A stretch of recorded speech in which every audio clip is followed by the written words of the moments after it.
First of all, I'd like to acknowledge the traditional custodians of this land on which we gather. When we gather for dialogue, I'm always very grateful that there is a tradition, that there's a framework, that there's a history of dialogue already in place. We don't have to create something new. And so I just want to recognize that of the, pardon my pronunciation, the Camaragal people here in this part of North Sydney. Recognize their custodians, those that have passed on already, those that are with us today, and even the emerging ones that we'll be working with hopefully for generations to come. And with almost as much sincerity and appreciation, I'd like to recognize that it's Friday afternoon. And you guys pat yourselves on the back because you're the hardy few who have stuck with this. I know the budget for this, so you guys weren't paid to stay this long. I know that. So, well, thank you very much. I've come a long way to share a few things with you, and I appreciate you sticking around to hear that. So this conference is a space to reflect on where we are, right, and what it is that can help us advance our thinking and our action. So I'd like to frame my remarks in relation to these two aspects. So first of all, look at what we did today. Where are we in terms of this conference? I'll talk about things that struck me. I won't try to summarize everything. We've just spent the entire day going through it. I don't think you need a summary. But I would like to highlight points from each of the steps of this journey we've taken today. And then, in terms of advancing thinking and action, I'd like to share a lesson I learned while bungee jumping in South Africa. Okay? So, things that struck me. First of all, our hosts, the Baha'is of this beautiful country, and that this conference is itself an expression of their beliefs. This belief that there is oneness of humanity and that we can come together with our enormous differences, not despite our enormous differences, and produce something that makes this country better. And so I love that we can do that, that we can express this belief in action. For me personally, this resonates quite a bit because in my own religious tradition, I'm a member of the Church of Jesus Christ of Latter-day Saints. And we have a teaching that says, if you're not one, you're not mine. And so being unified, truly unified, coming together is an act of worship. It's not just a practice and good idea so we have peace, but in and of itself, that is one way that we can express our worship for God. Now, with Hugh, some of his remarks, he spoke about neighborliness broadly. This is what I got out of it. But I have to say, one thing that wasn't emphasized enough that I think we could have done more of in this conference was look at the role of religion in creating neighborhoods. It's Friday afternoon, so probably there aren't many of our Jewish friends that are still here because they're getting ready for the Sabbath. But Jewish scriptures, for example, have wonderful teachings about welcoming the stranger and what you're supposed to do, what the expectations on a community are for someone who is new to that community. And there's a lot more I think we could probably pull from many other faith traditions as well. And Thea Hancock's, the thing that struck me in what she said, there's so much, but I'm just trying to pull out one for each of these, was social cohesion is a process, not a destination. Now that was beautiful. I wish more of our policymakers would understand that as well, and that would frame how they evaluate and how they fund and support it. I had a contract, a request from the state of Queensland to do a number of dialogues around the state, and some were with government departments as well. And after one with government departments, I had this person come up to me and say, you know, this was really good, I have to say. I really enjoyed this. But what's the value in it? And I said, are you married? And he was a bit taken aback. He said, yes. And why would you ask me that? I said, well, if you went home to your spouse tonight and didn't talk to your spouse, what would happen? well, if any of you aren't married or are engaged, I'm about to give you a dose of reality here. He said, oh, that does happen, actually. There are times when maybe a hello and, good night, and that's about it. I said, all right, well, what would it be like if that happened for an entire week? Okay, it'd be challenging. All right, I'll give you a month. If for an entire month you guys didn't talk, other than some cursory greeting in passing or something like that, how would that be? And if a crisis struck, how would you manage that? They said, well, we would struggle. And I said, that's right. The value isn't in the dialogue. The value is in the relationship. How much do you value that relationship? Well, then you put the effort into what it takes to build and maintain that relationship. Same with social cohesion from her perspective. It's not just, hey, let's get there, we've done that. But what do we have to do to have social cohesion on an ongoing basis? Now ask me, he's as you learn, my brother from another mother, which I guess makes Ida my sister from another mister. Is that right? Is that how, can I call you that from now on, Ida? One thing that struck me in his remarks, and there's quite a bit, and I know there's a lot of discussion going on with what he presented to us today. But one thing that struck me was when he talked about the 1948 Citizenship Act that did not exclude natives, right? The Aboriginal populations here. But then he said, not excluding does not mean inclusion. And to me, this means inclusion is an action. Inclusion, it's a product of our agency, of the application of a choice, of our agency in making a choice. It's not a passive experience or occurrence. And therefore, the inclusion that we have in our society, however that's measured, is our responsibility to our benefit or condemnation. Then we had the media panel, to put it broadly. And who would have thought that you get 3 journalists together and they would have the strong opinions and want to take a lot of time, right, Noel? That isn't what struck me, believe it or not. But one thing that I'm taking from that is this point that imagining that we are one because we can't know each other.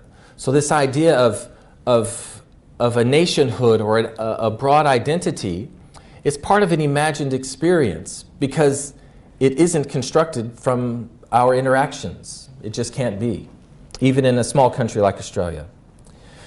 So how does this sense of being a country come up, or how does it develop? And in that thought, what was actually given to us was a legitimate conceptual space for gatherings such as this.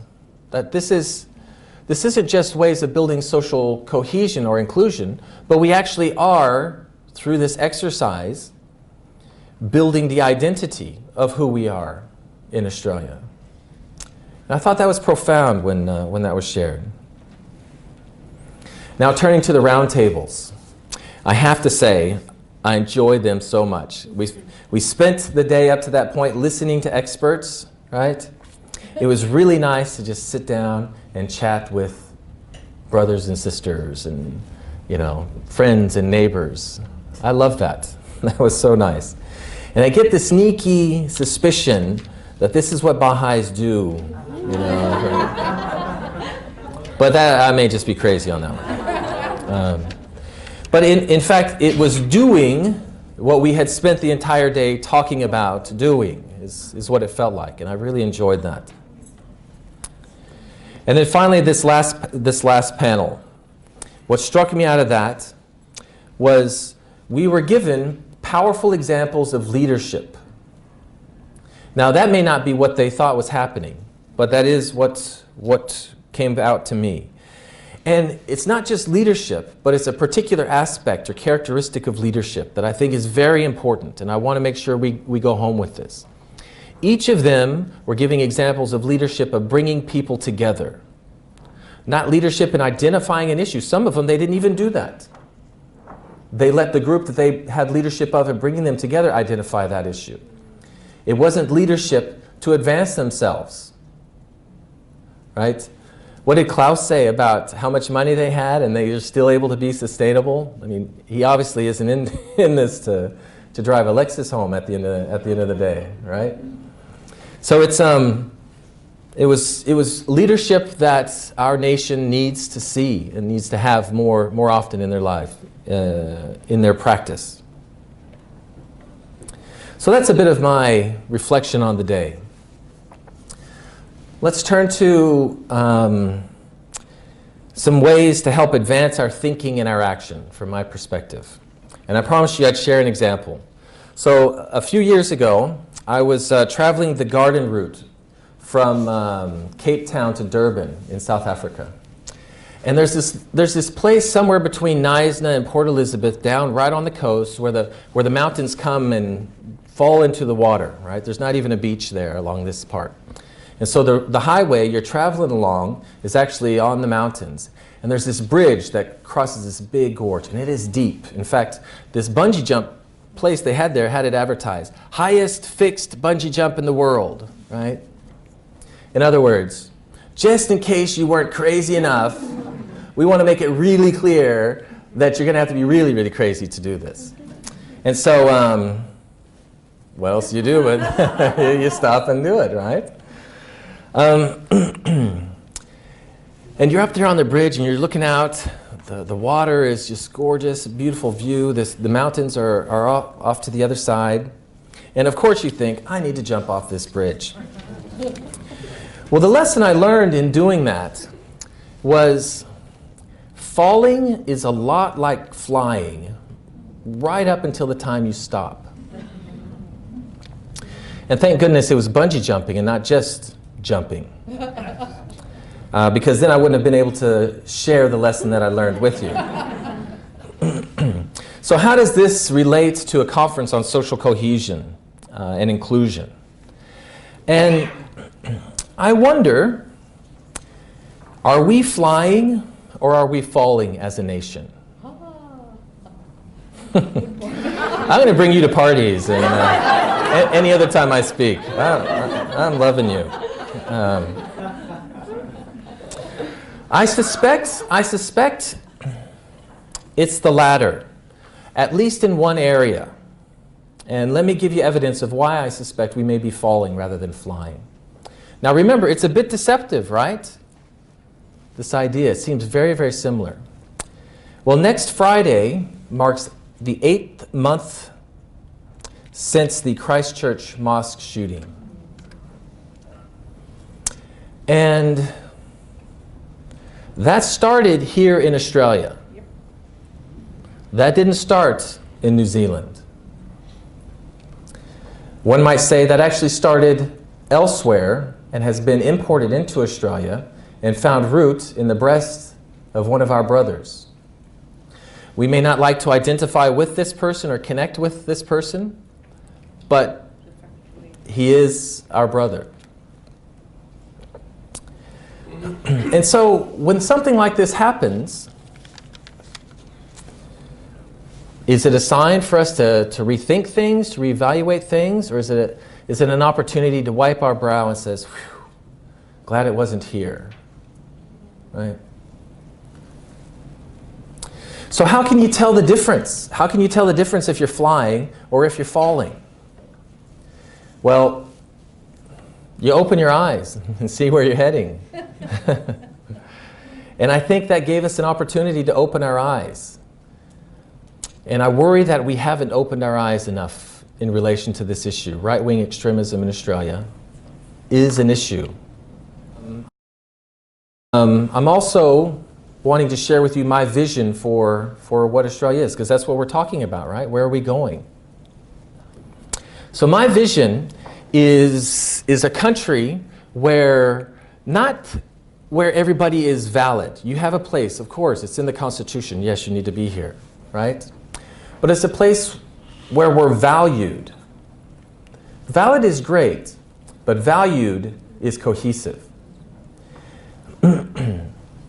Well, how do you value something that's so different from you, that you perhaps don't understand, or that you find potentially threatening, right? Because that's what we have to do if we're really talking about building cohesion. Well, this is this idea of value and getting an idea. That's what I see the Scanlon Foundation, a lot of their work is doing, is identifying what it means to be valued in Australia. When they say, this is what it looks like, when she was sharing those things with us, she was saying, this is what Australians say means to be valued here.